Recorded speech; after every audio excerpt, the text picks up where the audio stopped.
Est-ce que nous sommes dans la joie? Toma Jésus-Christ, le roi des rois. Vous êtes fâchés. Non, mon frère. Oh Jésus-Christ, le roi des rois.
Dieu soit loué. Mungu wetu ibarikiwe. Et aujourd'hui, je dois arrêter. Na leo mitasimamisha. Je tiens à remercier notre pasteur John Kitambala. Mina mupikia pastori wetu Kitambala de m'avoir accordé la chair. juu ya kunipatia mimbari. Et Dieu vous bénisse, frère. Bwana Mungu ambariki ndugu. Et aussi à toute l'assemblée. Na kukanisa yote mzima. Pour votre présence. Juu ya uwepo wenu. Parce que si vous ne venez pas à l'église, juu kama mkwanze kwa kukanisa, on ne peut pas prêcher au banc. Atukupashe kuhubiri bichi. C'est parce que vous veniez à l'église. Juu mlianza kuya kanisa. Alors qu'on a pu prêcher. Jo kwa maana tulihubiri. Que Dieu vous bénisse. Bwana Mungu amibariki. Le frère Laurent Kisula, il est d'ici, il vous a salué au nom de Jésus-Christ. Ndugu Laurent Kisula alimilamukia mjina la Bwana wetu Yesu Kristo. Sans plus tarder, je vous invite à vous lever. Bila kukawia na mialika kusimama. Nous lisons dans notre écriture de Jean chapitre 12 verset 20. Tutasoma mwandiko yetu ya Yohani sura 12 mstari wa 12. Jean 12 verset 20. Yohani 12 mstari wa 12. Quelques Grecs du nombre de ceux qui étaient montés pendant la fête pour adorer. Kikundi fulani kya Bagriki benye balikuwa kubali benye balipanda ku Yerusalema juu ya kwenda kuabudu, s'adressèrent à Philippe de Bethsaïda en Galilée et lui dirent avec instance. Bakamwambia Filipo wa ku Bethsaida kule ku Galilaya na kumwambia na mukazo, Seigneur, nous voudrions voir Jésus. Bwana, tunapenda kuona Yesu. Jean chapitre 14. Yohane sura yake 14. Verset 4. Mstari ya 4. Et je descends. Na niko nashuka. Jean chapitre 14 verset 4. Yohane sura 14 mstari wa 4. Vous savez où je vais? Munajua kule niko naenda. Et vous en savez le chemin. Na munaijua njia. Thomas lui dit. Thomas akamwambia. Seigneur, Bwana, nous savons où tu vas. Atujue kule uko naenda. Comment pouvons-nous en savoir le chemin? Namna gani tunaweza kuijua njia? Jésus lui dit. Yesu akamwambia, je suis le chemin. Mimi ni njia, la vérité ukweli et la vie. Na uzima. Nul ne vient au Père que par moi. Mtu hawezi kwa kubaba. Si vous me connaissiez, kama mungelinijua, vous connaîtriez aussi mon Père. Mungelimjua pia baba yangu. Et dès maintenant vous le connaissez. Na kuanzia sasa mnamjua. Et vous l'avez vu. Na musha kumuona. Philippe lui dit. Filipo akamwambia, Seigneur, Bwana, montre-nous le Père. Utuoneshe baba yako. Et cela nous suffit. Na ile tetuenea. Jésus lui dit. Yesu akamwambia, il y a si longtemps que je suis avec vous. Banakawia sana niko pamoja nawe. Et tu m'as pas connu Philippe? Na huyu anijua bado Filipo. C'est lui qui m'a vu. Ula aliniona. A vu le Père. Alimuona baba. Comment tu montres-nous le Père? Namna gani utaniambia kusema nimeambia? Ne crois-tu pas que je suis dans le Père? Awamini kusema mimi ni ndani ya baba. Et que le Père est en moi. Na baba iko ndani yangu. Les paroles que je vous dis. Maneno yenyewe niko naniambia. Je ne les dis pas de moi-même. Nisimiambie kwa mimi mwenyewe. Et le Père qui demeure en moi. Ni ule baba mwenye kuikala ndani yangu. C'est lui qui fait les œuvres. Ni yeye ndio anafanya makazi matendo. Tukunjamishe vichwa. Les adorateurs. Usema babudu wa kweli. Adoreront le Père. Batamwabudu baba. En esprit en vérité. Ndani ya roho na ukweli. Oh mon Dieu. Oh Mungu. Connecte-nous au ciel.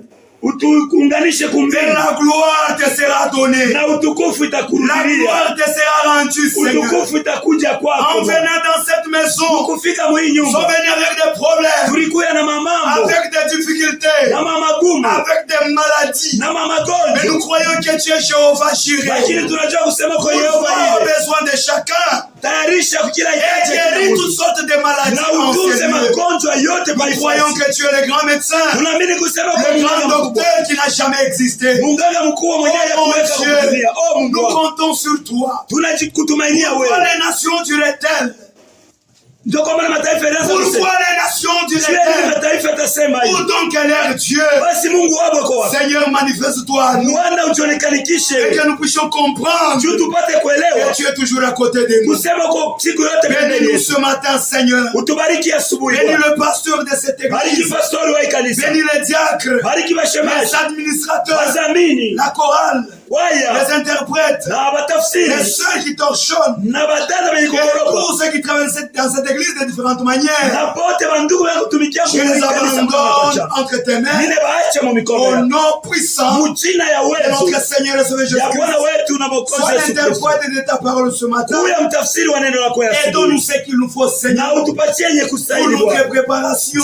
Car le retour de Christ est proche. Nous croyons de tout notre cœur que certainement tu le feras. Et je le demande avec foi. Au nom de notre Seigneur et Sauveur Jésus-Christ.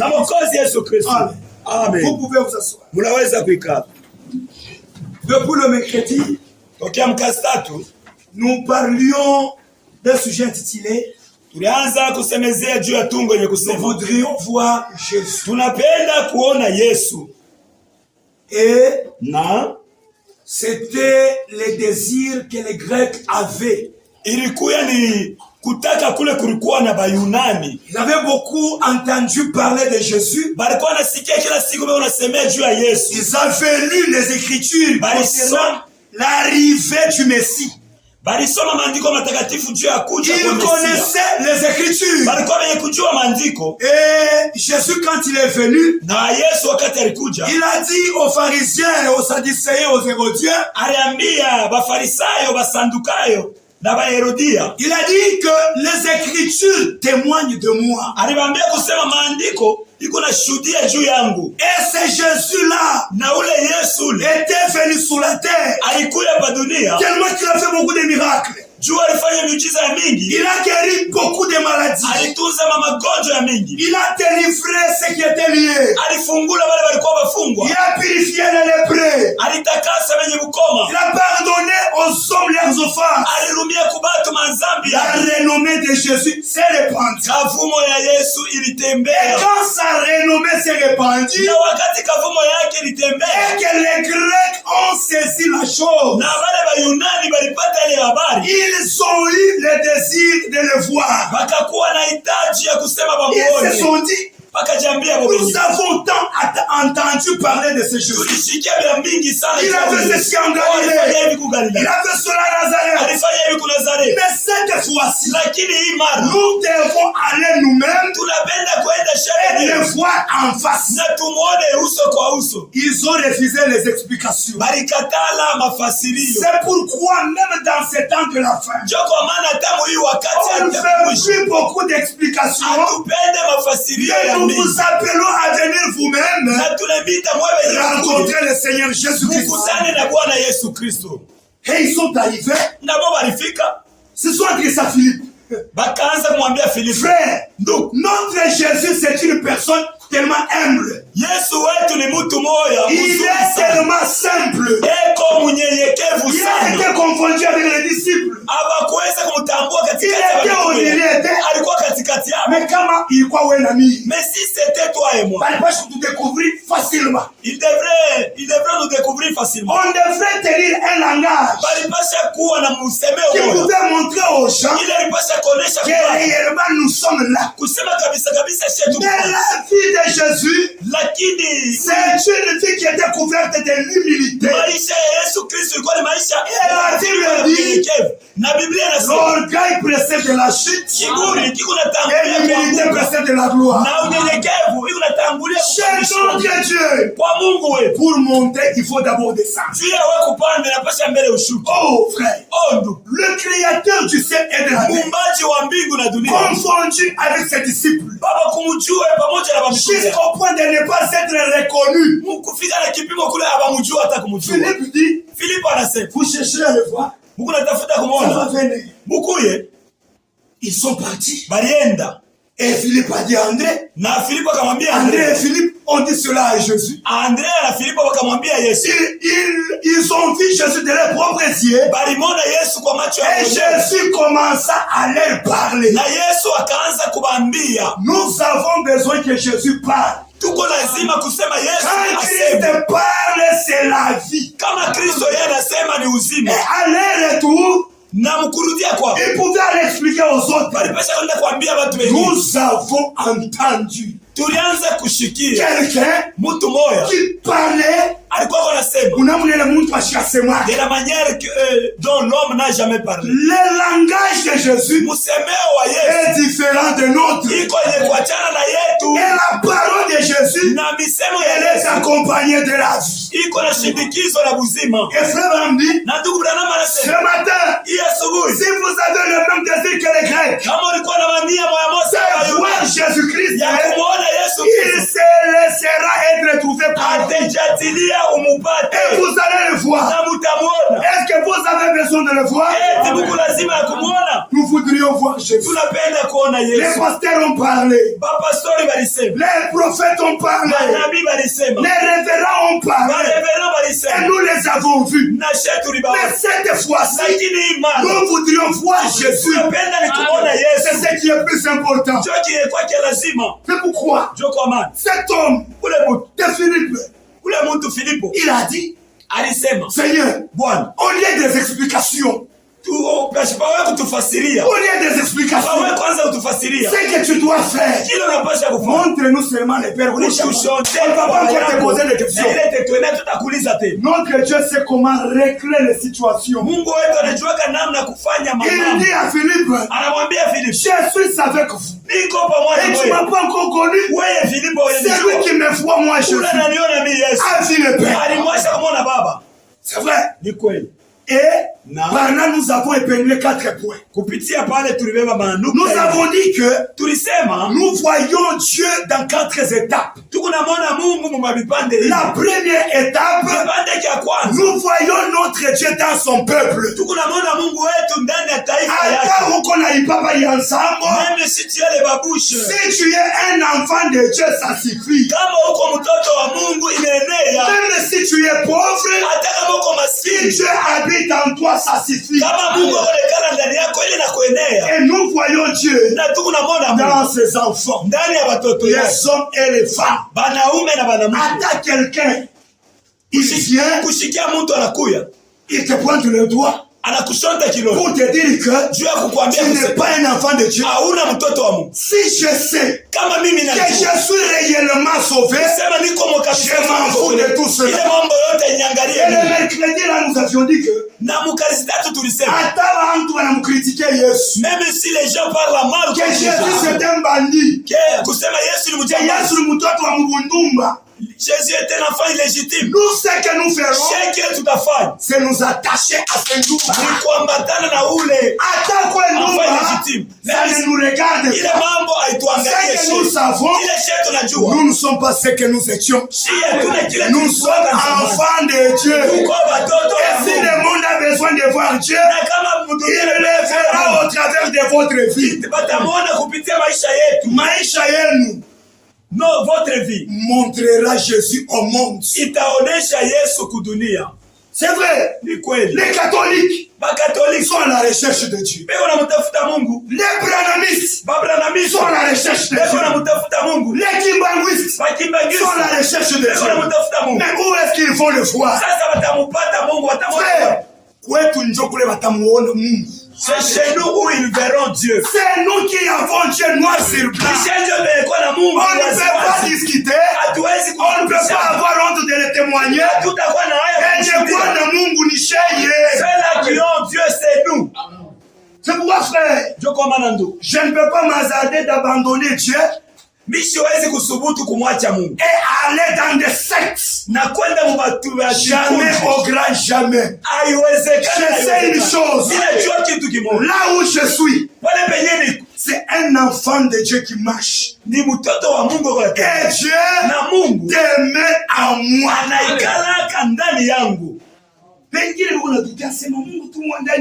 Les autres doutent que Dieu habite en moi. Mais si Dieu était en moi, je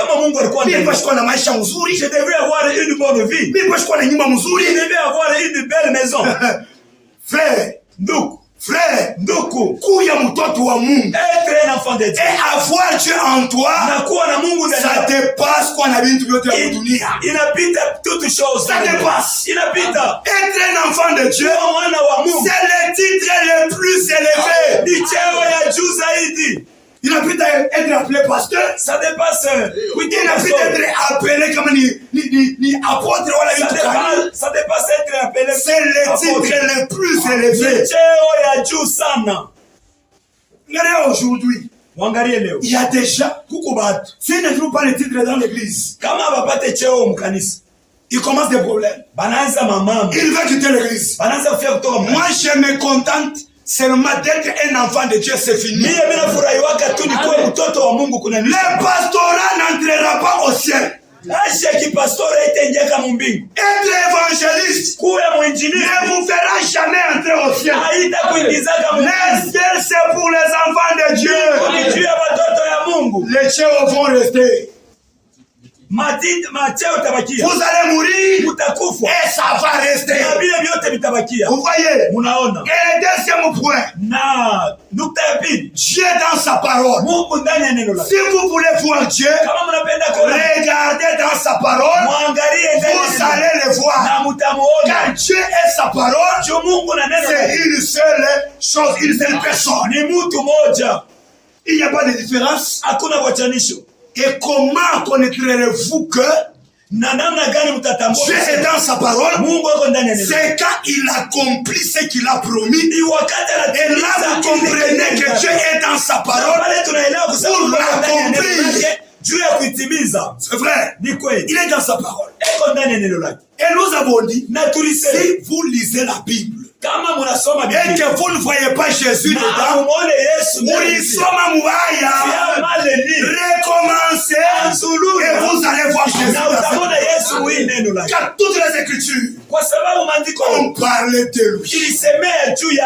Venons à Dieu avant sa naissance. Depuis l'Ancien Testament, les prophètes ont parlé de lui. Les psaumes ont chanté de lui. Maandiko mingi ilisema juu ya Yesu Kristo. C'est quel type d'homme? Wewe na mimi sio hata kama kukwako andiko ile vasho kutaya kwa Biblia sema tu viendras, tu verras ceci cela. Mais Jésus était un homme particulier. Toi et moi, je ne sais pas comment kuko tanti comment il semeaka kwa sota kuyako. Vous voyez? Unaona? Dieu est dans sa parole. Mungu ako ndani ya neno lake. Maintenant, aujourd'hui, leo, je prends Dieu dans son fils. Ninabeba ni Mungu ndani ya mwana wake. Là où les témoins de Jéhovah se sont embrouillés. Wale penye bashuhuda ba Yehova bali chifuruka. Je l'ai dit tout haut. Ninasema nguvu. Au nom du Seigneur Jésus-Christ. Jina la Bwana Yesu Kristo. Les témoins de Jéhovah se sont embrouillés. Yehova bali chifuruka. Amen. Amen. Sous la divinité juu ya bumungu de notre Seigneur Jésus-Christ. Bumungu wa Bwana wetu Yesu Kristo. Les Mahométans bale ba Islam se sont embrouillés. bali chifuruka. Les bouddhistes se sont embrouillés. Bali chifuruka. Frère, ndugu, même d'autres religions se sont embrouillés. Mais nous, par la grâce de Dieu, nous avons bien maîtrisé la divinité de notre Jésus. Vous croyez que Jésus est Dieu? Il y a quoi Yesu njo Mungu? C'est vrai, Jésus est Dieu. Mungu Baba, Mungu Roho, Mungu Mwana. Dieu le Père, Dieu le Fils. Donc Mungu Mwana njo katoto. Le petit Dieu. Baba ni ule wa mandevu mingi. Le grand Dieu c'est celui qui a de bas. Et le Saint-Esprit qui est la colombe. Na Roho Mtakatifu il décèle ça même dans leur brochure. Anaichanja ile hata mumabita. Manque de révélation. Ukosefu wa la Bible dit, Biblia inasema la révélation de tes paroles est claire. Ufunuo ya maneno yako kwa wazi. Iko na ngaza. C'est une lumière. Ni nuru. Pour que vous puissiez comprendre. Tu mpate kuelewa. Les branamistes se sont embrouillés. Bali chifuruka. Sur la divinité. Juu ya bumungu. De notre Seigneur. Bwana wewe. Ils ont méconnu cela. Bali kosa kutambua. Mais nous comprenons. Lakini shetu que Jésus de Nazareth. Kusema Yesu wa Nazareth. Restera notre Dieu. Au siècle des siècles. Vizazi na vizazi. Les âges peuvent passer. Les royaumes peuvent passer. Les pasteurs peuvent passer. Et notre Jésus ne passera jamais. Moi, vous qui êtes venus pour obtenir je choisis ceci. Ici, dans ce tabernacle, nous croyons que Jésus-Christ est notre Dieu. Il est l'autorité suprême. L'autorité suprême. En dehors de Jésus, hakuna Mungu mwingine. Katima mwakwili, n'est pas Dieu. John Marang, frère William Branham, de Kentucky, l'enfant de Charles Branham, l'enfant de Ella Branham, n'est pas Dieu. Il n'est pas Dieu. Écoutez, en effet, c'est Melchisedec, roi de Salem, Nani père, ni mère, ni commencement, ni fin de vie,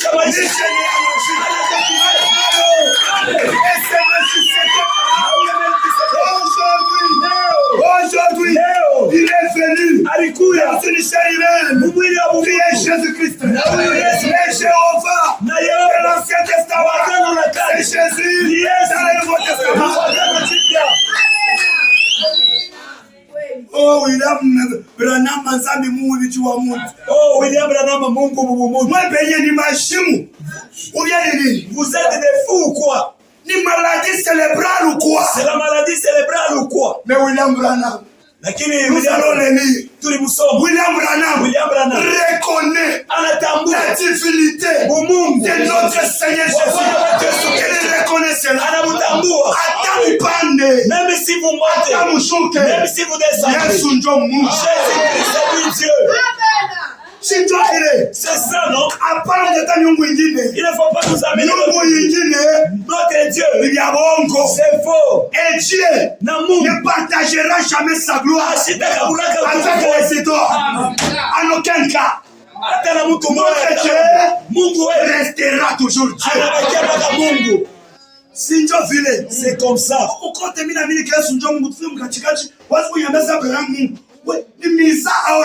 Depuis longtemps, je crie que Jésus-Christ est lui Dieu. Mais là, on a bien c'est le manque de respect du Jésus. Tu manques le respect à Jésus. Il ne respecte pas Jésus. Lakini même si on l'appelle l'enfant de Jésus, lui reste notre Dieu. Même si on l'appelle ce n'est pas un problème. Les bandits armés, c'est lui qui a dit Jésus semence, tu ne sers pas. Oh, Yesu ni uzao. C'est pas le problème. Si les semences du Seigneur, nous l'acceptons. Oui, les gens du message. Vous, les gens du message. Les pasteurs du message. Les pasteurs du message. Quelle est les sectes qui vous appliquent? Qui vous a ensorcelé? Vous êtes en train d'ensorceler les autres. Dieu est venu. Il a fini toute sa course dans un an. Alors c'est comme de Dieu à oh, mes frères, vous l'avez tiré où? Branham prêche un sujet intitulé les lieux d'adoration que Dieu a choisi. Il dit que le lieu d'adoration aujourd'hui, pas demain, aujourd'hui, au temps de Branham, après la mort de Branham, même ici, à Mbanzo, le lieu d'adoration que Dieu a choisi, c'est en Jésus-Christ. Si vous voulez adorer dans l'homme de Kentucky. Laissez l'homme de Kentucky, c'est notre frère.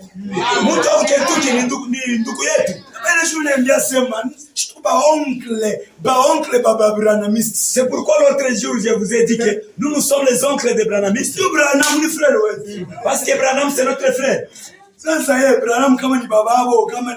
Branham, si c'est leur père, je ne sais pas. Ni frère wetu, ni frère yetu.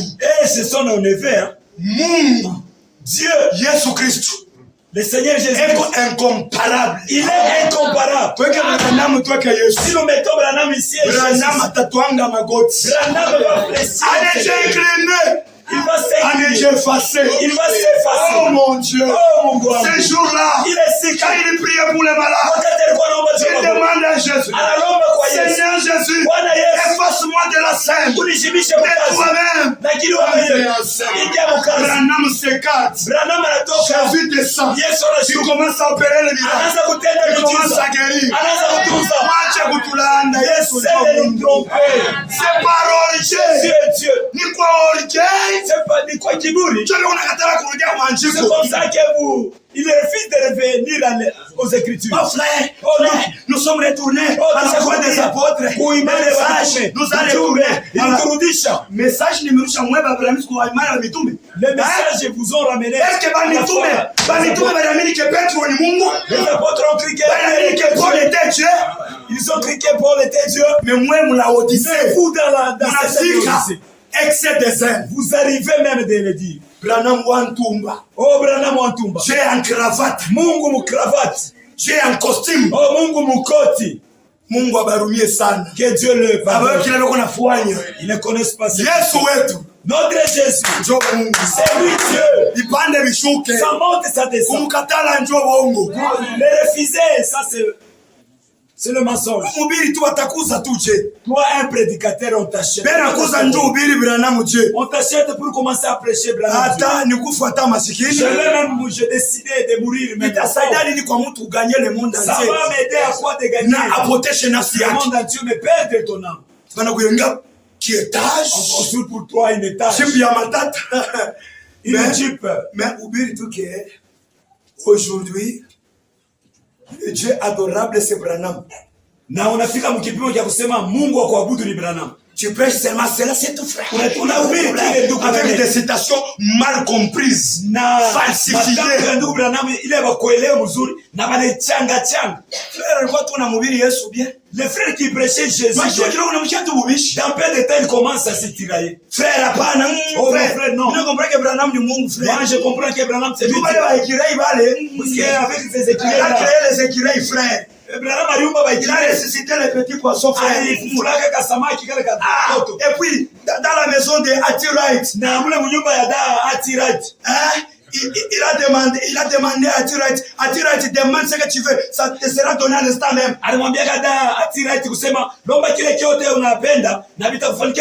Oh, quel aveugle. Ni upofu wa namna gani? Si vous croyez en moi, kama munaamini mimi, les œuvres que je fais, matendo yenye vous les ferez aussi. Et vous en ferez de plus grandes, parce que je m'en vais au Père.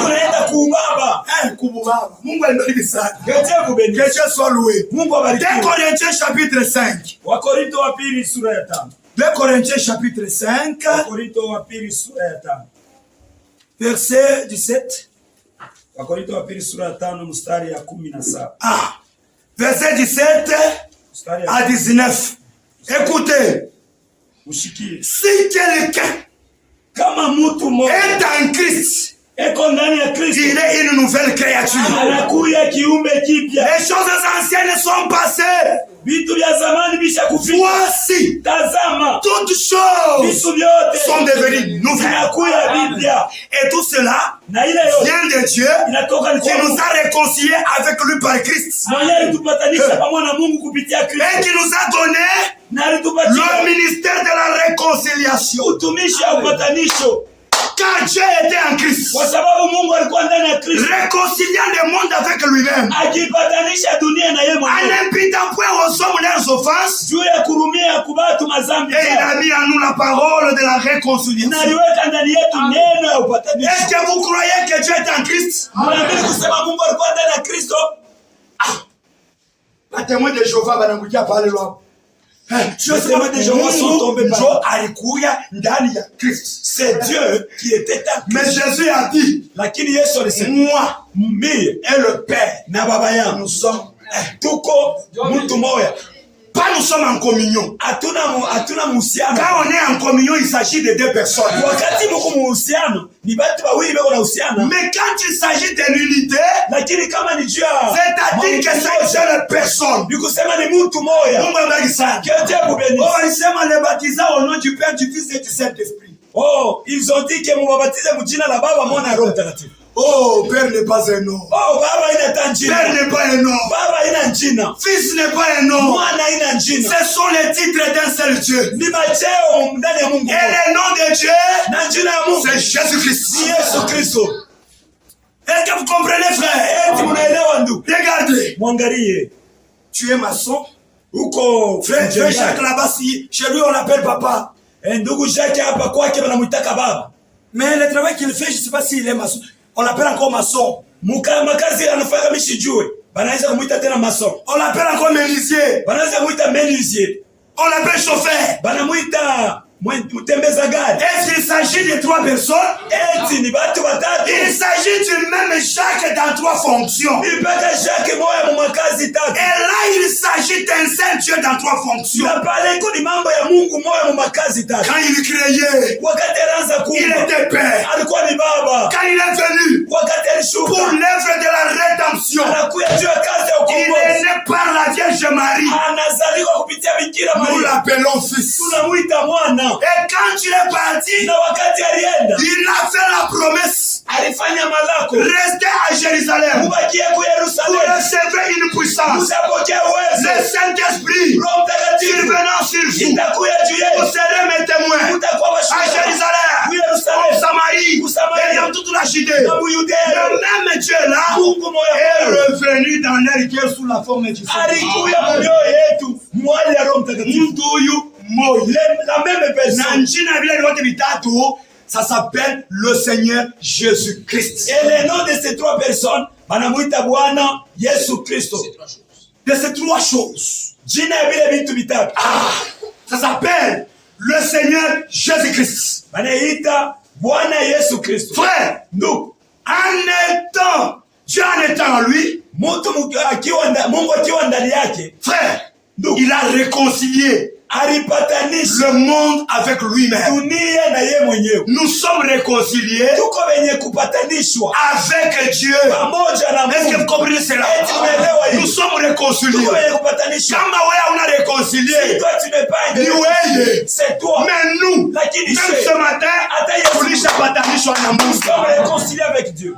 C'est pourquoi mambo yote ya zamani toutes choses ilishapita, sont déjà passées. Undumba wote wa zamani la terre ancienne, mampombe yote ya zamani ilishapita, les bronzeries anciennement sont passées. Regardez, mwangalie aujourd'hui, leo nous voulons que nous soyons blancs. Que nous soyons blancs. Ça veut dire les bazungu. Pantutoshea kokopil. On nous amène kokopil. Kokopil. Et quand il vient tout cas, il m'a fait que il y a beaucoup de. Et vous voyez maintenant la personne kubeba. Utaona mtu anabeba hii. Mawili yayo anachanga. Ile mafuta yake na commence à mélanger. Il commence à devenir mweupe. Anaanza kuya mweupe. Contentez-vous de ce que vous êtes. Si tu es noir, reste noir. Que Dieu vous bénisse. Les choses anciennes doivent passer. N'amenez pas les lingots d'Akan dans le camp. C'est ce qui crée les troubles. Quand les lingots d'Akan, quand les Kerti entrent dans le camp, les troubles entrent. Les choses anciennes, laissez-les passer. Et toutes choses dans votre vie, il faut que ça soit nouveau. Ce n'est pas la vie d'engrosser. Je vous avais dit ici que il y avait une sœur qui avait été engrossée par un gynécologue. Frère, nous comprendre tous les membres. Être engrossé par un gynécologue. Une sœur du message. Oh, C'est une sœur du tabernacle. Ni dada wa tabernacle. Elle n'est pas une sœur en Christ. Sœur en Christ. Abaza muyashaka mudesota. Il ne sera engrossé. Ni moto ya 15 000 volts. C'est le courant de 15 000 volts. Abata muchate ba maungu. On ne peut pas se jouer de lui. Frère Branham dit, je préférerais être un incrédule que d'être un hypocrite. Hypocrite. Attends, il va commencer à te faire sourire. Mais il est en train de te tuer. Il est en train de... C'est un biface. Vous vivez neno. Vivez la parole. C'est la parole que les gens se jouent. Esaïe. Il a été scié pour la parole de Dieu. Dieu est né dans l'amour. Jean. Yohan. Sa tête a été demandée sur un plat. Pour la parole de Dieu. Dieu est né dans l'amour. Jean sur l'île de Patmos. Ses yeux ont été crevés pour cette parole de Dieu. Frère, l'apôtre Pierre. On va commencer à les pendre. Pour la parole de Dieu. Dieu est né dans l'amour. Il y a beaucoup de sœurs. Ils ont été ventrés. Éventrés. Vous voyez? On a fait sortir les enfants, les bébés. Et les ont jetés au pourceau. À cause de la parole de Dieu. Dieu est né dans l'amour. Que nous jouons avec. On nous demandera beaucoup. Parce qu'on nous a donné beaucoup. Nous avons trouvé les terrains déjà arrangés. Ça, c'est un terrain du sang. Un terrain du sang. Les gens ont versé le sang pour ça. Mais aujourd'hui quand on te prêche, on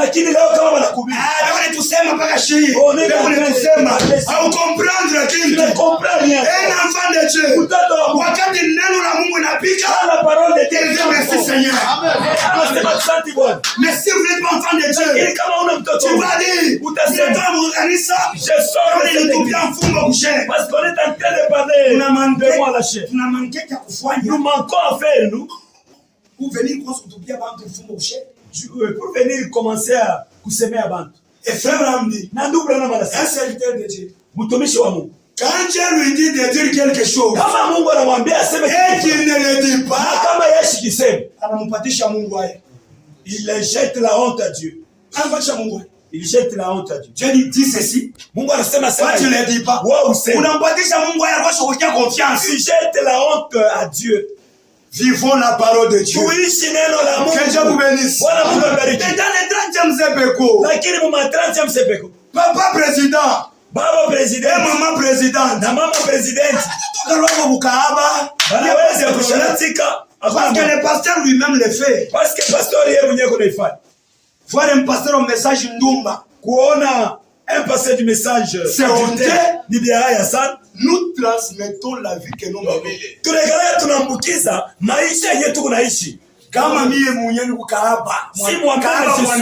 Si moi-même je suis adultère, la vie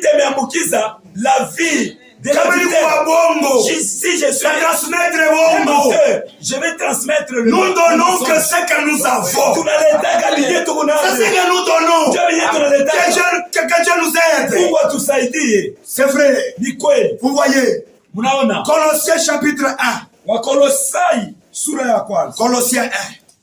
Oh mon Dieu, que Dieu nous aide. Je connais une sœur. Elle est déjà morte. Il avait quitté le message. Elle a été mariée par un frère de méthodiste. Après quelques jours,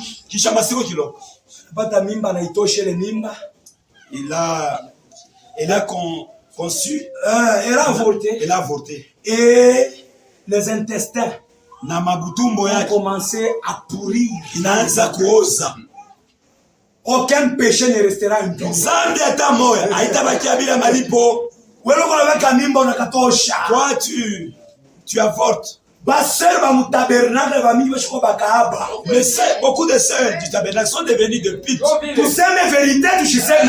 la vérité ou ne parlons pas la vérité? Beaucoup de sœurs, elles sont devenues des kahaba. Ça fait pitié. Ça fait pitié. Que Dieu nous aide. Que Dieu nous aide. Et puis, vous les voyez dans l'église. Je les vois là-bas. Je les vois là-bas. On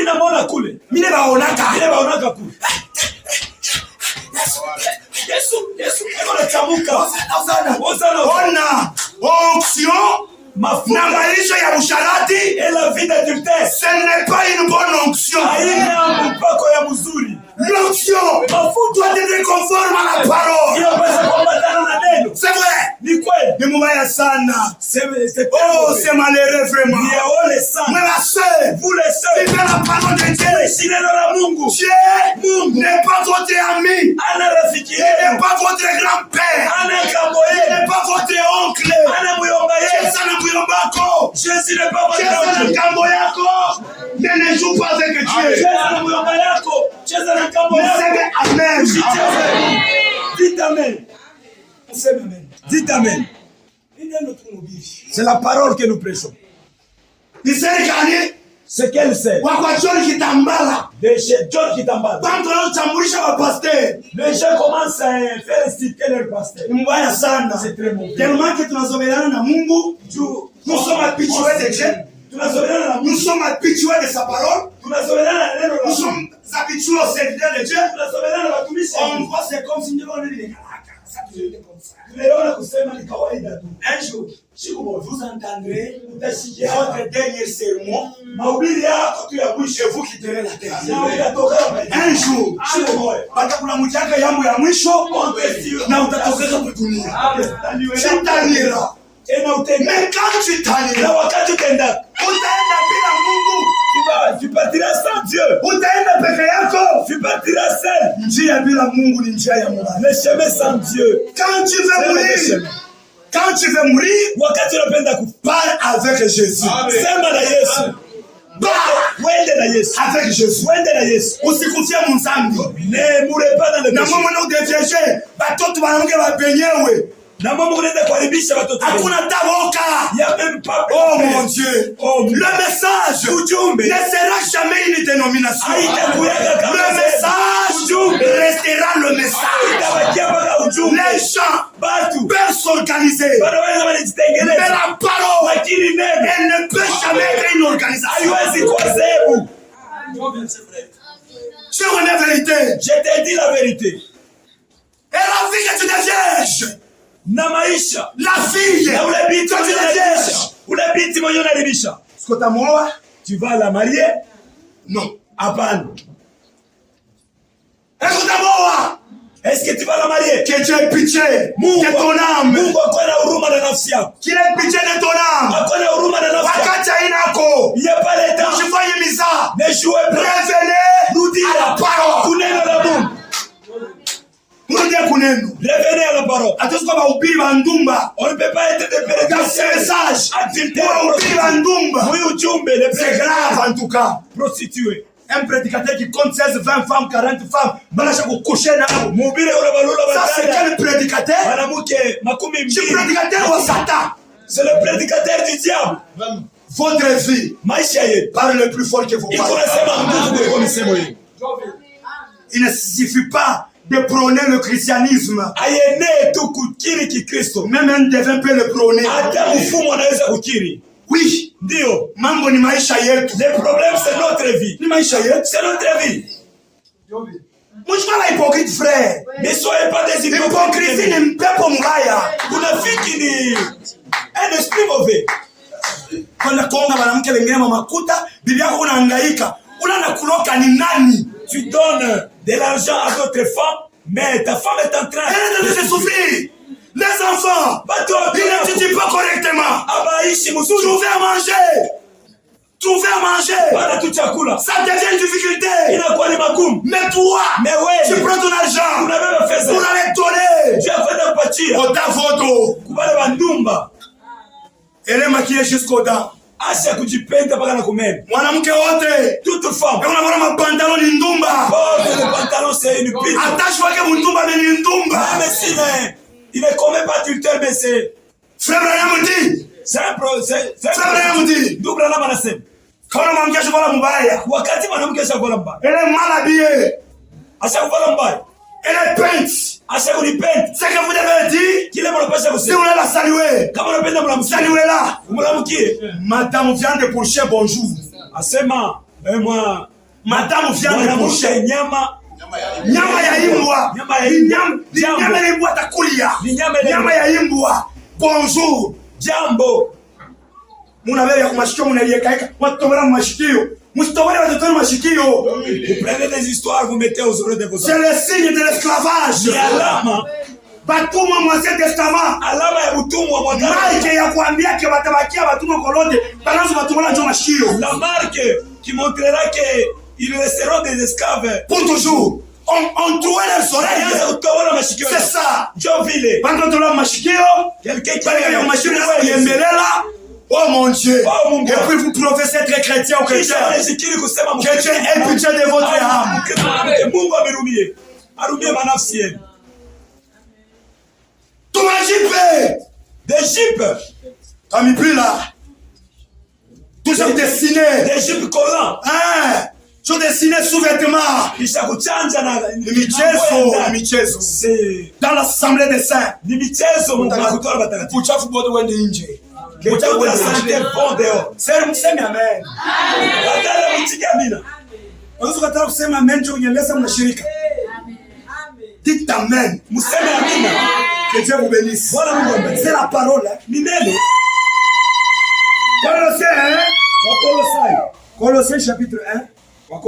Verset 19 à 20. Mstari ya 19. Car Dieu, kwa maana Mungu a voulu que toute plénitude habita en lui. Alipenda kusema butele bote bwikale ndani yake. Il a voulu par lui réconcilier, il a voulu par lui réconcilier tout avec lui-même. Alipenda kupitia yeye atanisha vitu vyote pamoja na yeye moja. Dans ce qui est sur la terre, kuanzia vile vilikuwa pa dunia, que ce qui est dans le ciel, na vile vyote vilikuwa en faisant la paix par lui, mkufanya salama kupitia par le sang de sa croix, kupitia damu ya msalaba, damu ya Yesu.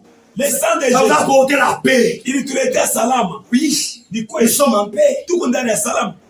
Par la croix de Christ. Kupitia msalaba wa Kristo. Que Dieu vous bénisse. Bwana Mungu abariki. Dieu a permis, il a voulu que toute la plénitude habita ikale en lui. Ndani yake. Mungu abariki sana. Que Dieu vous bénisse. C'est une bonne chose. Ni kitu kizuri. 1 Jean chapitre 5 verset 20. Yohani wa kwanza. 1 Jean 5 verset 20. Yohani wa kwanza 5 à 21. Mstari wa 12 na 10. 1 Jean chapitre 5 verset 20 à 21. Il dit ceci. Anasema hivi. Nous savons aussi que tunajua tena kusema le Fils de Dieu est venu. Mwana wa Mungu alikuja. Et qu'il nous a donné l'intelligence. Naye alitupatia si akili. Pour connaître les véritables. Juu tumjue wa kweli. Mais nous sommes dans les véritables. Na tuko ndani ya ule wa kweli. À son Fils Jésus-Christ. Ndani ya mwana wake. Maintenant écoutez. Sasa c'est Jésus là. Ule Yesu. C'est lui qui est le Dieu véritable. Ni yeye mwenye kuwa Mungu wa vya kweli. Et la vie éternelle. Na uzima wa milele. Petits enfants, batoto kidogo, gardez-vous des idoles. Mujichunge na masanamu. Les idoles comme le branamisme et autres là. Gardez-vous des idoles. Masanamu sawa vile mabranamisme na vingine. Amen. Amina. Il est le Dieu véritable et la vie éternelle. Na uzima wa milele. Esaïe chapitre 9. Esaya sura yake 9. Esaïe 9 verset 5. Esaya 9 sura. C'est par ici où j'avais posé la question à un témoin de Jéhovah. Nikupitia hapa njoni. Shahidi mwa. Esaïe 9 verset 5. Esaya 9. La Bible dit ceci. Biblia inasema hivi. Car kwa sababu un enfant nous est né. Mwana alituzaliwa. Un fils nous est donné. Mtoto mwanaume alitupewa. Et la domination na utawala reposera sur son épaule. Itaikala juu ya mabeka yake. Qui est ce fils? Ule mwana ni c'est Jésus. Ni Yesu. On l'appellera comment? On l'appellera admirable. On l'appellera conseiller. On l'appellera encore comment? Dieu puissant. Mungu wa uwezo. Amen. Amen. Yesu ni Mungu puissant. Jésus est le Dieu puissant. Mungu wa uwezo. Je me posé un témoin de Jéhovah. Merci. J'ai posé la question. Toujours dans l'air biblique. Il a vu. Dans votre Bible, c'est écrit avec petit D ou grand D. C'est avec grand D. Mu Biblia yenu banandika ule Mungu ka D kaloko D. Celui dont on parle ici, c'est qui? C'est Jésus. Asema ni Yesu. Donc Yesu ndio anasema kwa Mungu asema ndio. C'est Jésus qu'on a dit qu'il est. Mais avons-nous combien de dieux? Il dit un seul Dieu. Maintenant, comment refusez-vous que Jésus n'est pas Dieu? Frère, la révélation, Dieu la donne à qui il veut. Mungu a dit révéler quoi? Dieu s'est révélé à nous. Que son nom soit loué. C'est Jésus. C'est le Fils. C'est le Père éternel. Prince de la paix. Si tu manques la paix, Jésus est le prince de la paix. Il est le Dieu qui donne la paix.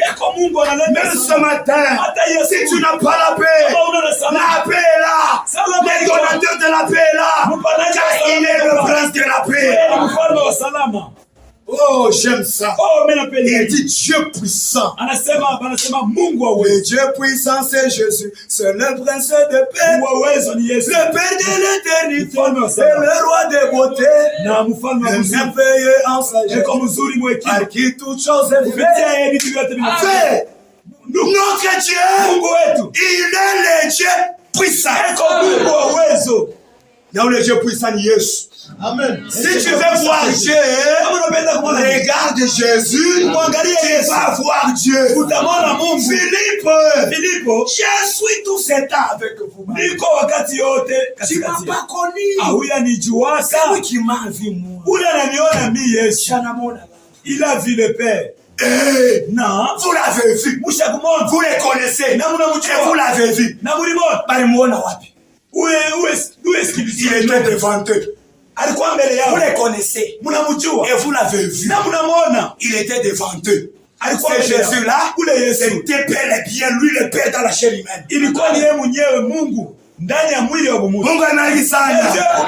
Frère, vivant sur la terre, il faisait tout comme Dieu. Il prêchait comme Dieu.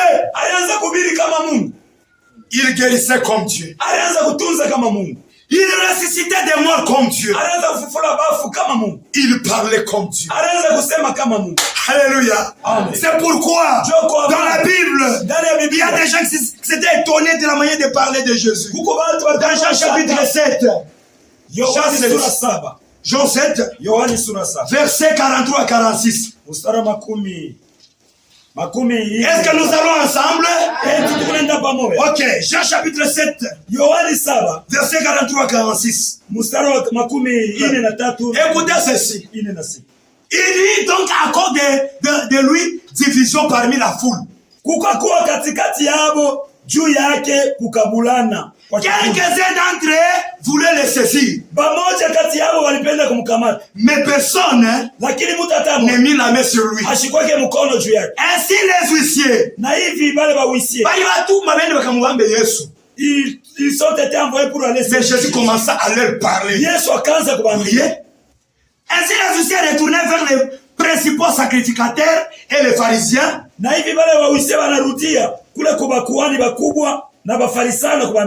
répliquèrent, est-ce que vous aussi? Oh là là, j'ai sauté. Les huissiers répondirent, Jésus, on est encore jeune. Aïe aïe aïe. Ainsi les huissiers retournèrent vers les principaux sacrificateurs et les pharisiens. Et ceci leur dit, pourquoi ne l'avez-vous pas amené?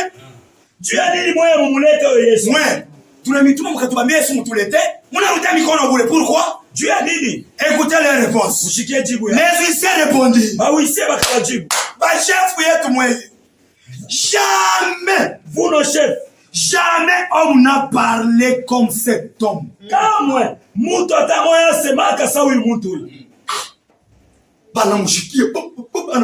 Évangile. banakuwa découragés, ils ont échoué comment les saisir. Bakashinda namna kusema tamkamata. Ils sont retournés vers les leurs. Bakarudia kwa bakubwa yao. Ils veulent venir vite. Kwa nakuya mitume Jésus que nous avons. Si tulimituma mtuletee. Ainsi quoi sacrificateur. Bakuani bakubwa. Pharisiens. Écoutez-nous. Mutushikie. Attends. Jamais homme kamwe mutu n'a parlé comme ça. Ayasemaka sawa huyu muntu. Même ce matin. Hata Yesu. Jamais homme hakuna hata mtu n'a parlé ayasemaka Jésus. Sawa Yesu. Pas même Branham. Hakuna hata pas même Branham. Jamais homme n'a parlé comme ça. Hata mtu mmoja ayasemaka sawa Yesu. Joseph, je dis à ça ma chef yao. Écoutez maintenant leur chef. Les pharisiens les répliquaient. Bafarisayo bakabaji. Est-ce que vous aussi na mwe vous avez été séduits? Na mwe mnatongozwa rougir les yeux.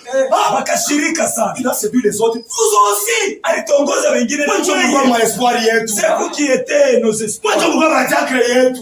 C'est vous qui étiez nos diacres. Vous avez été aussi séduits. Na mwe mnaanza kutongozwa. Oh, y a-t-il quelqu'un de chef ou de pharisien qui écrit en lui? Kuko mkubwa moya katikati ya wale wakubwa naamini kwake. Quand vous êtes parti là, il y a un chef qui écrit en lui. Kuko mkubwa moya aliamini ndani yake. Oh, mais cette foule qui ne connaît pas la loi, ce sont des maudits. Wale ba kikundi, kile kikundi akikuwe sheria beko benye kulainiwa. Nicodème qui était venu de nuit vers Jésus. Nicodème mwenye alikuwa kabusiku kwa Yesu. Et qui était l'un d'entre eux leur dit, na alikuwa mmoja kati yao akabambia, notre loi condamne un homme avant qu'on l'entende. Sheria yetu inakaraka na hukumu mtu bila kumsikia. Et qu'on sache ce qu'il a fait. Na kuyua mwenye alifanya. Il lui répondit. Akamjibu. Et tu aussi Galiléen? Ils étaient fâchés. Toi Nicodème. Na wewe comme Galilaya. Et tu aussi Galiléen? Na wewe comme Galilaya. Examine. Mchunguze. Et tu verras na utaona que de la Galilée, kusema ku Galilaya, il ne sort point de prophète. Akutokake banabii. Angalia. Examine, tu vas voir toi Nicodème, atabu unasema examine d'abord. Chunguza Nicodème, utaona kusema là-bas kuna Galilaya. Il ne sort point de prophète. Akutokake banabii. Pourquoi bantu kuna le ministère ya vile leo? Il y a des gens qui ont de tels ministères. De décourager les autres. Ya kulekesha wengine. Vous allez prier à Mubanzo. Muriende kuomba kwa Mubanzo. Cheki Kitambala. Kwa Kitambala. Examine. Chunguza. Et tu comprendras que na utaelewa kusema là-bas il n'y a pas Dieu. Kula kuikalake Mungu. Ce sont les ministères diaboliques au service du diable pour décourager les enfants de Dieu. Mais Mungu, il a ces gens même si tu dis comment, ces gens disent que même si vous parlez nous l'avons dit de jamais homme n'a parlé. Oh mon Dieu, cet homme de Jésus, quand il parlait comme Dieu. Oh, et quand il marchait sous les rues de Galilée, à Nazareth, à Capernaum, c'était le Jéhovah qui était avec Moïse au buisson ardent. Moïse lui dit, Seigneur, quand je vais aller là-bas, il faut me demander qui t'a envoyé. Tu veux leur dire comment? Tu vas leur dire que mais je suis m'envoyé vers vous. Et quand Jésus est venu sur la terre, il commence à parler de sa mission divine. Les pharisiens lui ont dit, toi, tu n'as pas encore 50 ans. Et tu dis que tu as vu Abraham. Jésus dit, avant qu'Abraham fût, je suis. Point. Le Jésus au buisson ardent, il est venu devant les pharisiens. Je suis. Notre Jésus est le grand Jésus du buisson ardent. William Branham était à la montagne en train de prier. Il y a eu un signe d'arc-en-ciel. Oh, signe de l'alliance. L'arc-en-ciel représente l'alliance. Frère, Nduku. Il a vu un autre arc-en-ciel là-bas et un autre là-bas. Aliona mwanza ngongolomo ingambo na C'est des arc-en-ciel. ile mwanza ikaingiana. Ikaingiana. Et frère Franck dit, frère Franck, na ndugu Frank ceci, anasema hivi. Wakati viliingiana, se sont entremêlés. la voix sauti se fait entendre. Ikasikika. Branham. Le Jéhovah de l'Ancien Testament. Yehova wa Agano la Kale. C'est lui Jésus dans le Nouveau Testament. Oh là là. Branham sort de l'école du Saint-Esprit. Il rentre en vie devant la chair.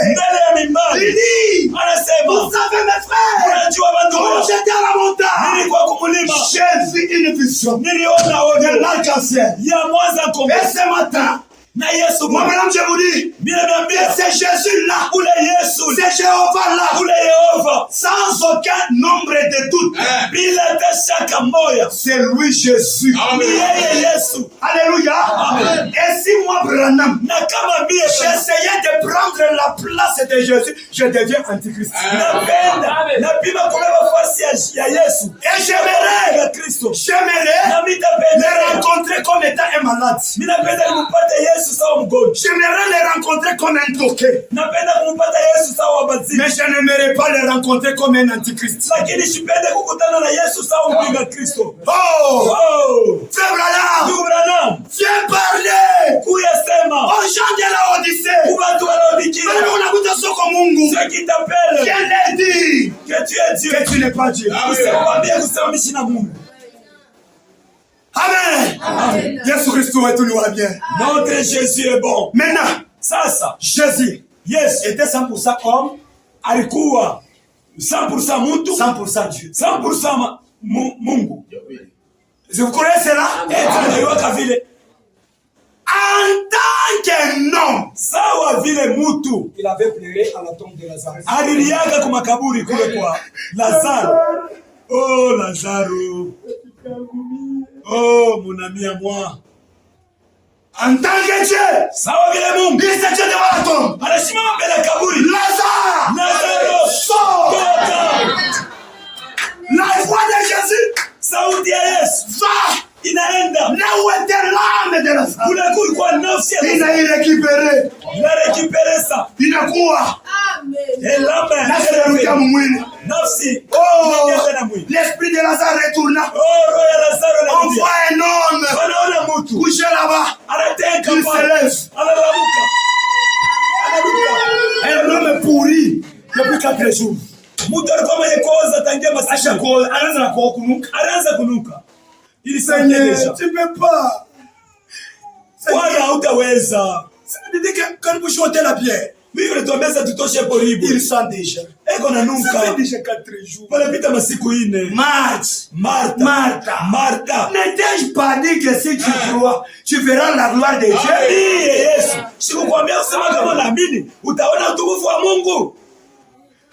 Oui. Bon, est-ce que mon frère résistera à la dernière résurrection?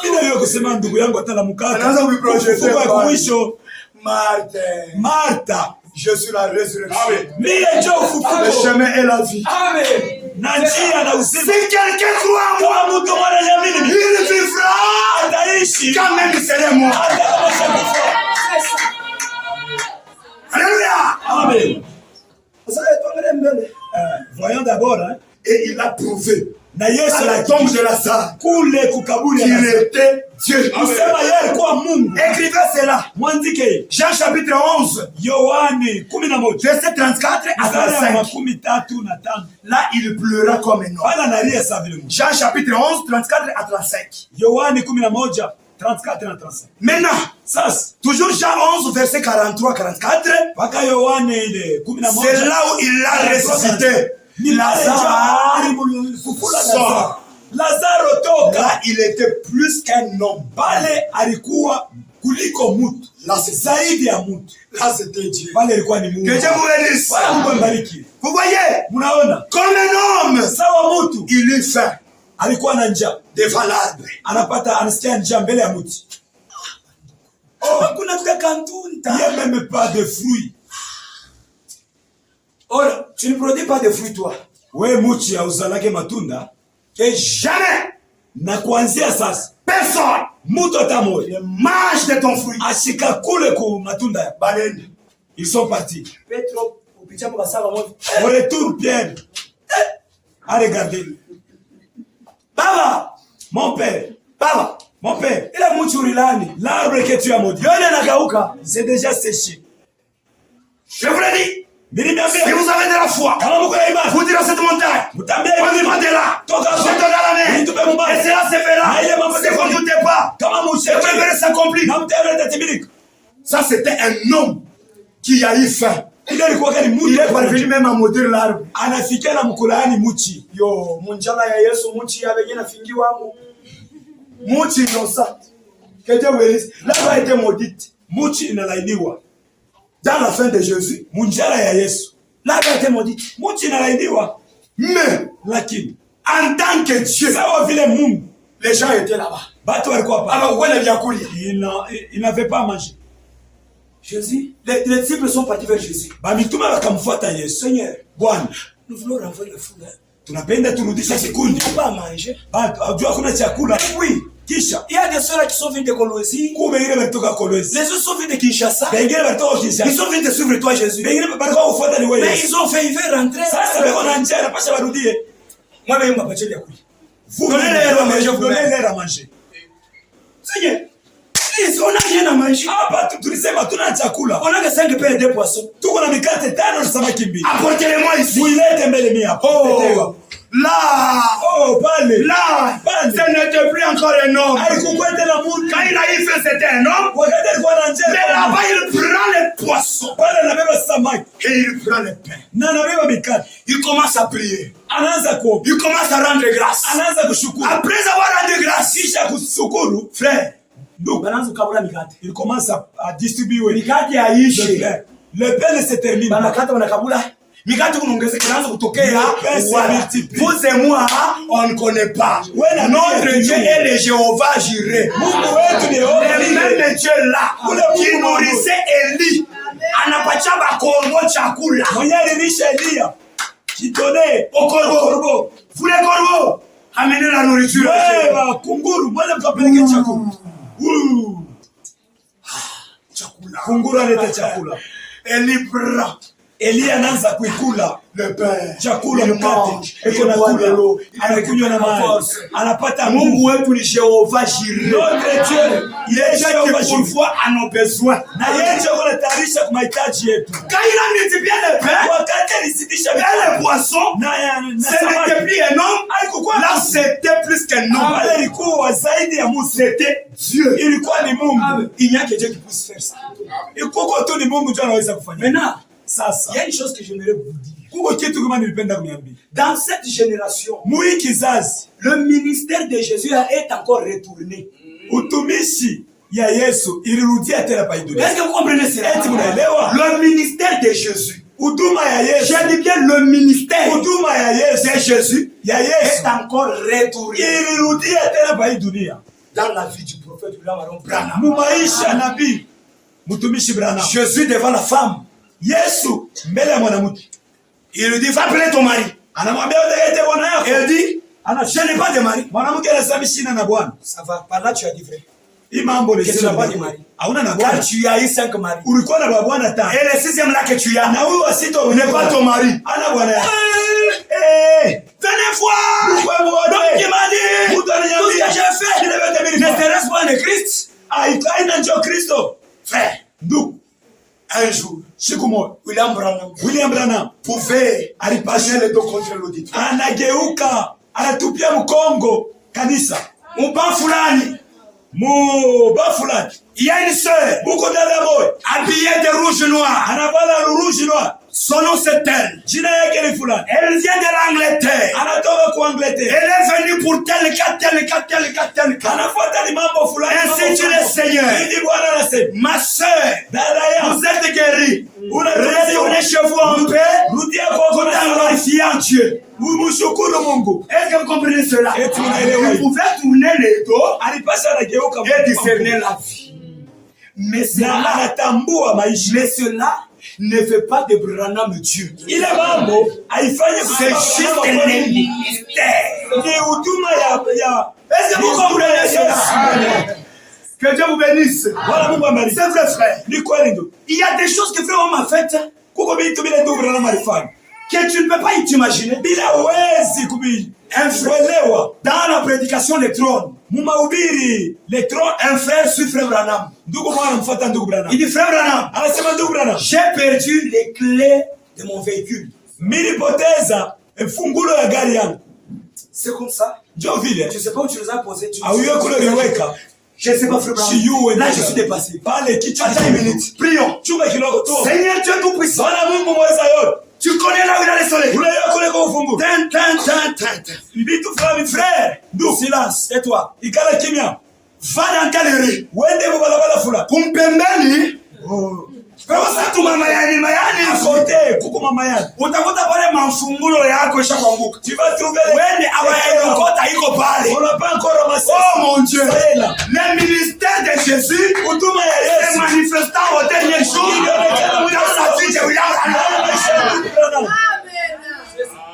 Frère, on est bénis tellement. Nous sommes tellement visités. Dieu nous a visités. William Branham n'est pas n'importe qui. William Branham du respect. Ministère, c'est juste quand tu passes à la chair pour démontrer seulement les erreurs de Branham. Ton ministère à toi, quand tu passes à la chair, tu connais jamais les causes de Branham. C'est comme ça, c'est fini. Mais l'amour m'appelle ouvre toute une multitude. Et même sur les réseaux sociaux. Attends, payez par internet. Les gens font des tapages. Il avait menti.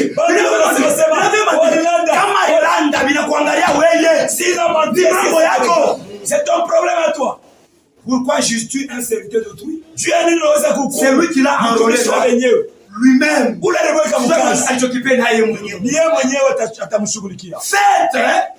ce que Dieu a fait avec votre frère. Dites ce que Dieu a fait avec votre frère. Et non pas ce que le diable a fait avec lui. Branham. Mtumishi wa Mungu aliye kweli. Les pentecôtistes wanapaswa kujua kile kitu. Ils doivent savoir c'est la 30e communauté. Les Garengas. Les Zambi wa Utaka. Les Chewachai. Les néo-apostoliques. Doivent comprendre qu'en ce temps, notre Dieu a envoyé un véritable prophète avec un message. Le message de préparation. Kama wanapenda kwenda kwa enlèvement, baamini hii ujumbe. Hapana kuamini vile vitu mnaamini. Namone leza wali namba usakwenda kwa usakwenda kubulaya. Namone. Leo mwenyewe unatabiria ndumba. Wewe unatabiria mwishi. Oh mon Dieu. Il est un voleur. Que Dieu nous pardonne. Le message, c'est la vérité. Croyez à ce message. Le message, c'est une super parole. Une super parole. La parole par excellence. William Branham, tu es un véritable serviteur de Dieu. William Branham, uko mtumishi wa Mungu wa biakuri. Mungu bakukatala kuna mambo. Et les gens te refusent. Mais moi mes sacs. Tu es un véritable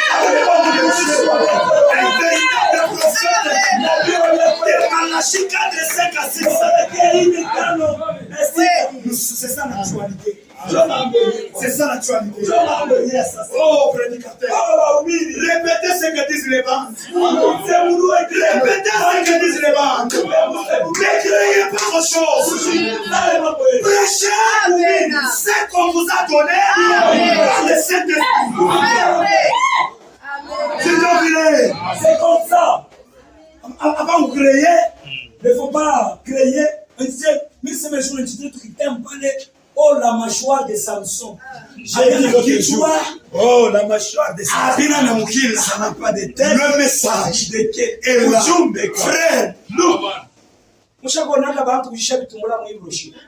Est-ce que vous avez vu déjà des gens vendre le beignet dans ce brochure? S'il y en a, même ma brochure, il y a témoin de Jéhovah. Ma brochure va tellement de ma papier hygiénique. Ma papier kwenda na kwa toilette. Frère, donc ça message. Si ujumbe ya puissance.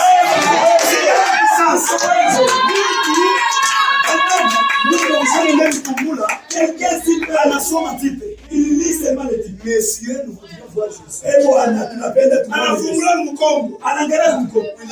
William Branham. Anafungula page ya kwanza. Il ouvre la première page. Maintenant Jésus. Hapa sasa Yesu binachana na viatu. Ça se diffère avec les nôtres. Hein. Rome tatu namwambia sa acha ushipime. Le Saint-Esprit était chini aussi. Ushipime. N'ose pas. Moi je vais négliger. C'est vous qui négligez ça. La Bible est interprétée. La Bible est révélée.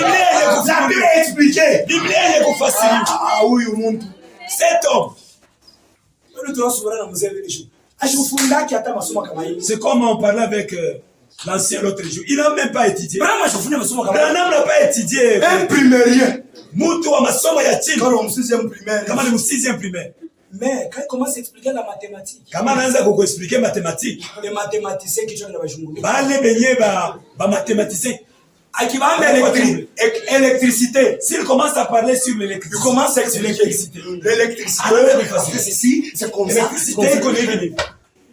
Les docteurs, les professeurs, mwalimu wa électricité. Ah, je ne connaissais pas ça. Na mimi sikuyoi mambo. Anaanza kuandika. Non, frère. Dieu nous a visités. Mungu alitutembelea banduku. Mungu anamrudisha dans l'école du désert. Dans l'école du désert. Dieu l'a fait entrer dans l'école Mungu masomo du désert. Ya jangwa. Mungu anabariki sana. Par le Saint-Esprit. Kupitia Roho Mtakatifu. Il commence à expliquer l'algèbre. Anaanza kufasiria vitu. La chimie. Chimie. Est-ce qu'en 6e primaire on étudie la chimie? En 6e primaire on a kama chimie. Ça n'existait pas. Abikalake. Mais lui pouvait expliquer la chimie. Lakini yeye anaweza kufasiria chimie. La chimie c'est quoi parler? Les chimistes sont là. Kichwa kinatenga. Kichwa kinatenga. Vichwa vinatenga. L'homme de Dieu. Mtumishi wa Dieu l'a confirmé. Mungu alimhakikisha. Il était réellement un serviteur de Dieu. Alikuwa ni kweli mtumishi wa Mungu. C'est pourquoi même à Houston, Texas. Ndio kwa maana atakule ku Houston, Texas. En 1950. 1950. Devant les Mahométans, les bouddhistes, les catholiques. Beaucoup de gens étaient là. Batu mingi balikuwa pale. Tel que les frères étaient en train de filmer là. Sawa vile ndugu wako na kamera. William Branham prêchait. William Branham kuna ubiri. Dieu, Mungu a eu la gentillesse. Anapata wema Mungu. De venir se photographier avec un primérien. Kujikamata picha na mtu wa masomo ya chini. Il se pose au-dessus de sa tête. Anashimama yule sous la forme de la colonne de feu. Wale ya nguzo ya moto. Les frères, les gens là prenaient seulement des photos. Watu walikuwa wanakamata mapicha. Kwenda kusampisha hivi. Allez arranger ça. Ils ont remarqué quelque chose d'inhabituel dans la tête du prophète de Malachi 4. Kitu kimoja kionekana kwa watu wote. Yule kichwa ya nabii wa Malaki 4. Baningisha mu magazine. Ils ont écrit ça dans les magazines. Baningisha mu labo. Ils ont introduit ça dans les labos.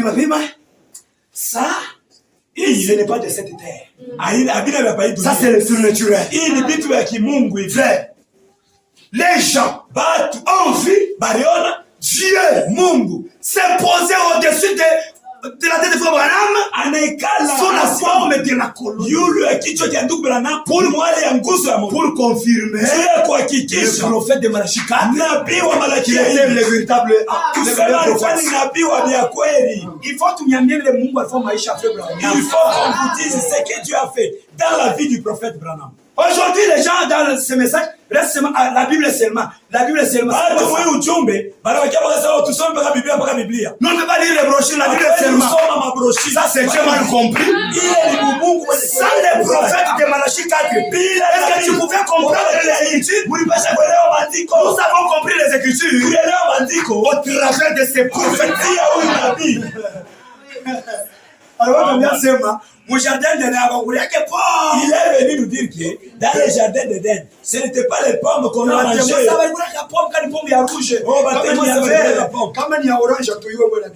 Mais quand l'homme de Malachi 4 est venu,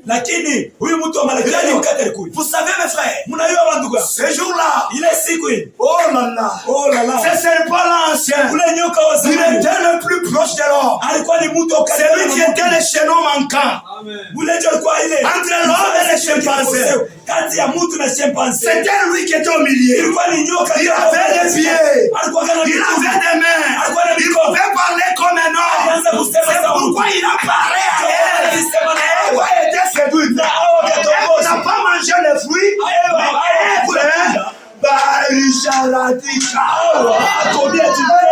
Les témoins ont dit Asuta supporté vile. Sheri wetu ni masomo. Mungu abamufundake.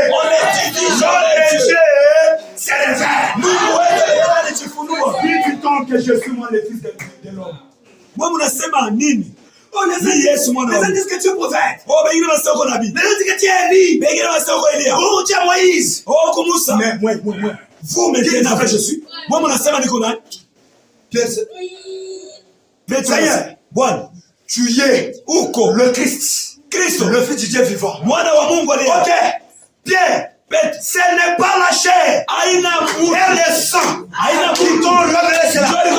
Mais c'est mon Père qui est dans le ciel qui m'a révélé cela. Et moi, je te dis que tu es Pierre. Et sur ces rocs, je bâtirai mon église. Et les portes du séjour des morts ne prévaudront point contre elle. Amen. Na milango ya makao bafu haiwezi kushinda. Mungu abariki sana. Alléluia. Mon église a été bâtie sur pierre en bois. Oh, kanisa lijengwa yule ya Petro. Les rocs, c'est-à-dire sous la révélation de ce que Jésus est. Yule ufunuo ya kile Yesu. Kile Yesu. Mungu abariki sana. Dieu kubenisi. Sasa kunenda le temps passe. Sasa tukusala 11h17. Twende kwa haraka. Tunimalize upesi. Mungu anibariki. Amen. Est-ce que nous sommes ensemble? Vous êtes fatigué? Non. Ok. Tu n'as pas non. Prenez ces écritures. Il m'a dit que sommet à dire arbre n'a multiplié le poisson. Marc chapitre 11. Marco sura 11. Verset 12 à 14. C'est là où il a eu faim. Et il a maudit l'arbre. Pour multiplier le poisson, c'est Matthieu 14. Verset 13 à 21. Matthieu 14, 13 à 21. Si vous voulez voir Dieu, regardez Jésus. Vous allez voir Dieu. Vous voyez? Au milieu de la mer, les vents en tant qu'un homme, dans la barquette, il dormait. C'était un homme. Mais en tant que Dieu, il se lève. Toi, tempête. Silence. Tais-toi. Ici, il ne s'agit pas d'un homme. Ici, il s'agit de mon créateur. Il a Fulizana. Les gens se sont demandé qui est celui-ci qui commande au vent et à la mer et à qui ils obéissent. Quel est cet homme? Jésus était Dieu. Jésus est Dieu. Luc 8, verset 22 à 25. Luc 8, verset 22 à 25. Ok. Maintenant, Matthieu 27. Prenez Matthieu 27. 45 à 50. Ça, je le lis. Il mourut comme un homme. Vous voyez? Il mourut comme un homme. Mais il ressuscita comme Dieu. Matthieu 27, 45 à 50. Ok, écoutez, il dit ceci, Matthieu 27, 45 à 50. En tant qu'un homme, en tant qu'un homme, depuis la 6e heure, depuis la 6e heure, 45, ok. Depuis la 6e heure, Jusqu'à la 9e heure. Kufika na saa kenda. Il y a des ténèbres sur toute la terre. Kukakuwa giza juu ya dunia yote mzima. Et vers la 9e heure. Na kufika msaa kenda. Jésus s'écria d'une voix forte. Yesu akalalamika kwa sauti mkubwa. Eli, Eli, lama sabakthani. C'est-à-dire, mon Dieu, pourquoi m'as-tu abandonné? Kusema Mungu wangu. Quelques-uns de ceux qui étaient là, pamoja kati ya wale walikuwa pale, l'ayant entendu dire, bakamusikia eko nasema, il appelle Eli. Eko namuita Elia. Aussitôt l'un d'eux courut prendre une éponge. Na kisha mmoja wao akakimbia kubeba ile éponge. Courut prendre une éponge. Akakimbia kwenda kubeba nguo qu'il est rempli de vinaigre. Akaijaza na et l'ayant fixé un roseau, na kisha kaiweka kule, il lui donnait à boire, akampatia juu aikunwe. Mais les autres disaient, lakini wengine wanaanza kusema, laisse voyons si Élie viendra les sauver. Mwache tuone mbele kama Elia atakuwa kumwokoa. Jésus poussa de nouveau un grand cri et rendit l'esprit. Yesu akalalamika tena lalamiko mkubwa. Vous voyez, akakata roho. Ça c'était un homme, il mourit comme un homme. Munaona, hii ilikuwa ni mtu. Accordez-moi Yesu alikuwa anakufa sana. Accordez-moi un peu quelques minutes. Munyongeze tu madakika kidogo. Quelques minutes seulement. Adakika tu kidogo. Ça c'était un homme. Huyu alikuwa ni mtu. Matthieu 28, Mathayo 28 1:7. Il ressuscita comme Dieu. Akafufuka. Malgré ce qu'ils ont dit là-haut. Oh, bon, faut pas dire qu'il est ressuscité. Dites que ils sont venus et on l'a volé par les disciples. Prenez l'argent. L'autre prend l'argent. Il va chez sa femme. Je te dis, yes, Jésus, il est déjà ressuscité. Mais on nous a dit de ne pas dire à personne. Prends achète un sac de ciment, de braise. Elle est sortie. Ma soeur, tu es bien. Tu connais. Tu connais ce qui se passe au boulot de mon père. C'est Jésus ici. Il est déjà ressuscité. La renommée de la résurrection de Jésus s'est répandue. Amen. Amen. Et quand il est ressuscité, la terre trembla. Les rochers se fendirent. Et plusieurs corps de saints ressuscitèrent. Il est ressuscité comme Dieu. Triomphalement. Il y a beaucoup de choses à dire, mais il est déjà parti. Prenez seulement les Écritures. Apocalypse chapitre 1. Prenez d'abord Matthieu 28. Verset 1 à 7. Apocalypse chapitre 1. Verset 8. Apocalypse chapitre 1 toujours. 17 à 18. Vous allez lire ça à la maison. Je lis seulement cette citation ici. Et ça aussi, prenez les Écritures. Dieu dans son univers. Quand nous regardons les soleils, tout ce qu'il a créé, les hommes, le blanc, tout ça. Nous voyons Dieu là-dedans, n'est-ce pas? Quand vous regardez les océans et autres choses, vous comprenez, vous voyez Dieu là-dedans. Tout a été créé par Dieu. Psaume 33, verset 6. Colossiens 1, 16. Psaume 33, verset 6. Dieu dans son univers.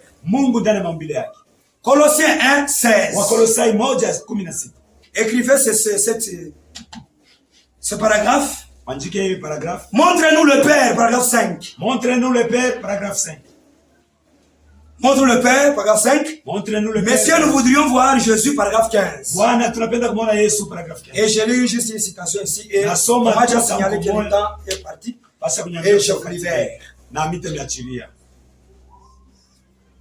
J'ai lu dans Messieurs, nous voudrions voir Jésus. Paragraphe 17. Paragraphe 17. Jésus a dit la même chose. Encore un peu de temps et le monde ne me verra plus. Mais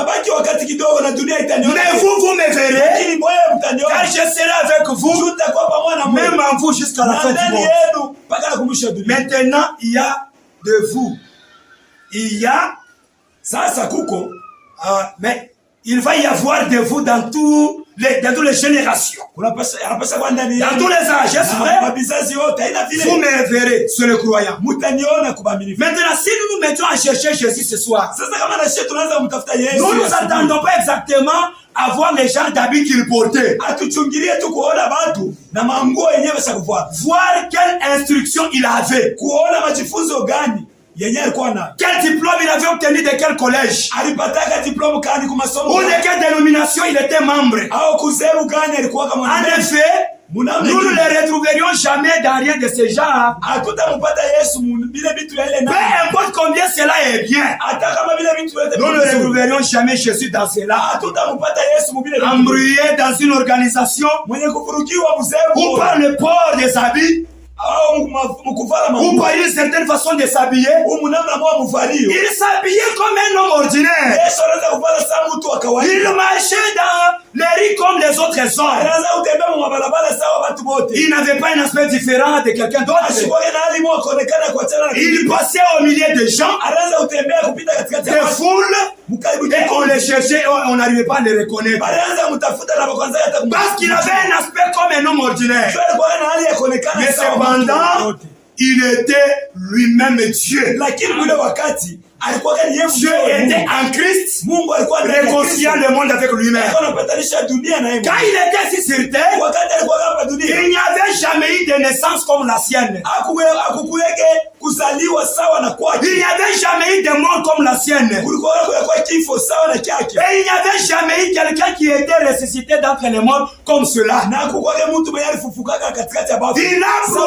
Il a prouvé qu'il était Dieu. Quand il était ici sur terre, il a dit qu'il était Dieu. Il agissait comme Dieu. Il prêchait comme Dieu. Il guérissait comme Dieu. Il est ressuscité d'entre les morts comme Dieu. Il a prouvé qu'il était Dieu. Il était plus qu'un philosophe. Il était plus qu'un enseignant. Il était plus qu'un érudit. Il était plus qu'un prophète. Il était Dieu. C'est ce qu'il était. D'autres choses, le Saint-Esprit vous aidera. Yesu Mungu ajonekanishe kwenu mu maisha yetu. Mungu amebariki kwa yote. Que Dieu vous bénisse dans toutes choses. Que le Seigneur soit. Bwana Mungu asifiwe. Amealika kusimama kwenu. Ile wakati korale kule tutumia mwimbo. Soyons un esprit de méditation. Ukwe muro ya kufikiri.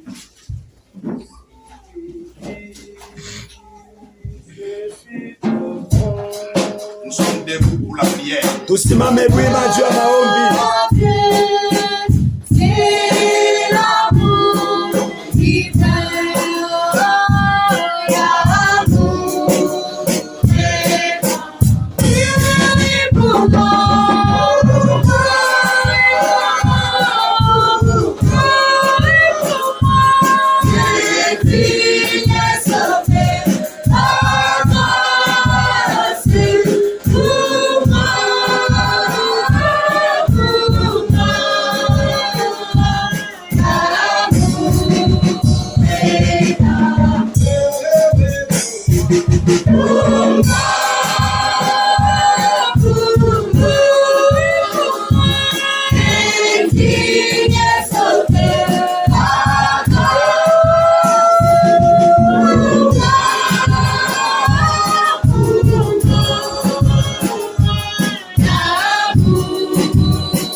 les seigneurs.